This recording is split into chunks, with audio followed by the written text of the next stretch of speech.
Explosions rocked multiple cities across Iran, including its capital, Tehran.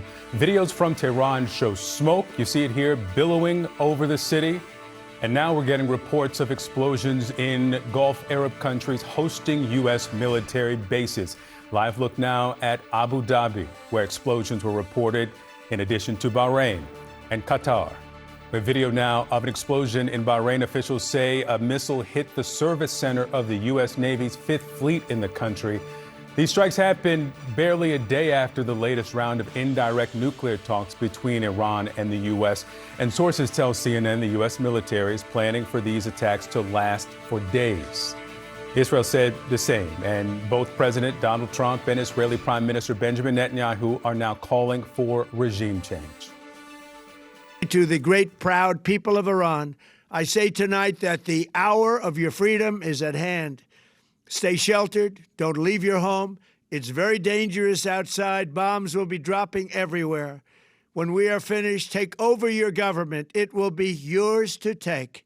This will be probably your only chance for generations. Iran media reported just hours ago that Iran already launched dozens of ballistic missiles at Israel. And Qatari officials say that Qatar already intercepted 2 Iranian missiles, indicating Iran is carrying out that plan to retaliate. And our team is up and covering this breaking story from around the world. We'll get to Zach Cohen and Elena Treen in just a moment, but I want to start with CNN's Jeremy Diamond first. He's in Tel Aviv. Jeremy, have any of the Iron Dome intercepted any of those missiles? Is there a timing on when those might arrive?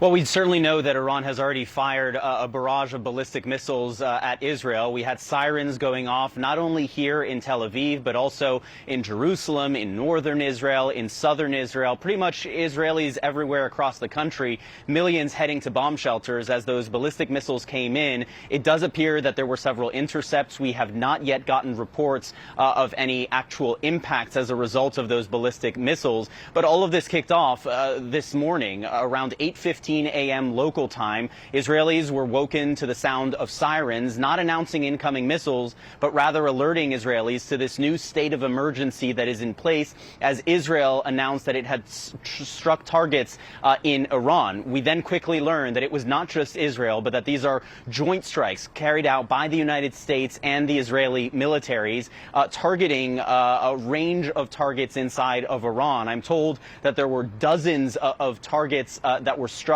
by both militaries. We have been watching, of course, for weeks now as the United States has been carrying out this enormous military buildup in the region, but simultaneously a diplomatic track was taking place. But this morning, that diplomatic track was completely cast aside in favor of this military action by the United States and Israel. We heard from President Trump making clear that this is not just about going after Iran's ballistic missile and nuclear programs, but setting the conditions for regime change. And we have heard similar comments as well from the Israeli Prime Minister Benjamin Netanyahu. We know now that Israel is at a very heightened state of awareness.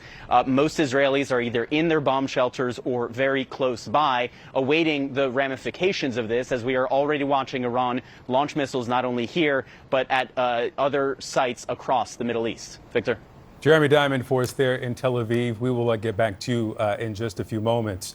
President Trump is monitoring the strikes from his Mar-a-Lago resort, and he calls on Iranians to stand up to their government and warns the fight could put American lives in danger. He also says the U.S. has done everything it can to keep American troops safe in the region. Earlier, President Trump explained the mission behind the operation. Our objective is to defend the American people by eliminating imminent threats from the Iranian regime, a vicious group of very hard, terrible people. Its menacing activities directly endanger the United States, our troops, our bases overseas, and our allies throughout the world. For 47 years, the Iranian regime has chanted death to America and waged an unending campaign of bloodshed and mass murder, targeting the United States, our troops, and the innocent people in many, many countries. All right, let's bring in CNN's Elena Treen. She's reporting from Palm Beach, Florida. Elena, the president said on Friday that he was not happy with where the talks were with Iran, and now we're seeing the consequences of that.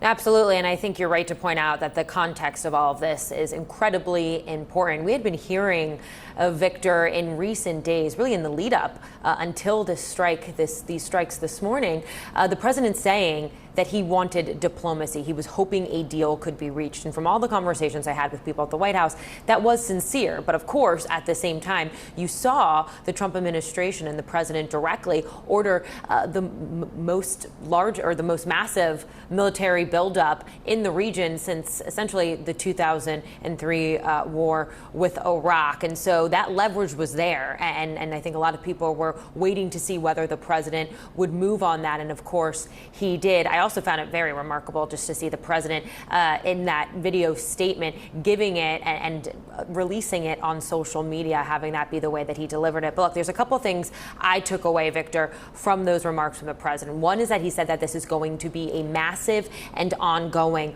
operations. And that comes as sources are telling our colleague Zach Cohen and I that the United States is planning for there to be several attacks or several days of attacks. This is going to be a long operation and could ultimately be, the largest military operation the president has ever overseen, including during his first term. But another moment that I found very striking as well is that he essentially and effectively called for regime change in Iran. The president said in those remarks, quote, "When we are finished, take over your government." That was a message directly to the Iranian people. "It will be yours to take. This will probably be your only chance for generations."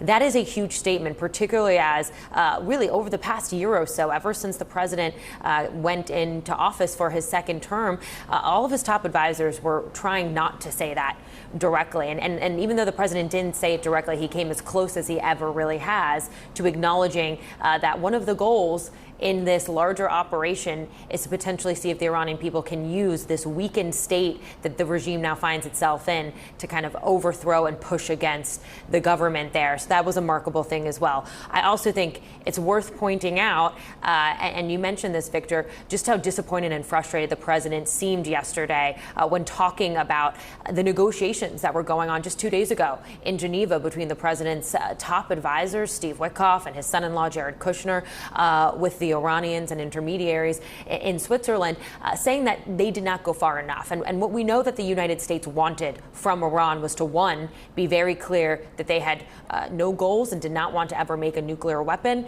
and also that they would commit to zero enrichment of uranium, things that the president argued they were not able to get to. And so that is what's led us to this moment. But of course, so many big questions, I think, that many Americans still have about what the future of this is going to look like. And that has been a big struggle for a lot of people I know in the White House and the top levels of the administration. There are a lot of Americans and a lot of Republicans, I should say, many members of the Republicans base who do not want the United States involved in another foreign war, and particularly a protracted, long engagement. And we've actually heard some of that pushback from members of Congress this morning making that point. And so that is going to be a crucial thing that the president and this White House needs to do moving forward, is to articulate exactly what their goal is as we move ahead in the days ahead with these operations. Yeah, we'll expect that the recorded message that the president posted will not be the last we hear from him on justification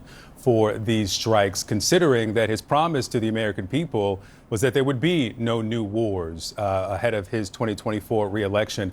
Elena Treen for us there near the president's resort in Florida. We'll get back to you. Thank you. And we're getting reports of dozens of explosions across the Gulf, including Abu Dhabi, Bahrain, Qatar, all home to major U.S. bases. A senior official in Qatar says that the country intercepted 2 Iranian missiles fired toward its territory. Let's bring in now CNN's Zach Cohen. Zach, what have you learned?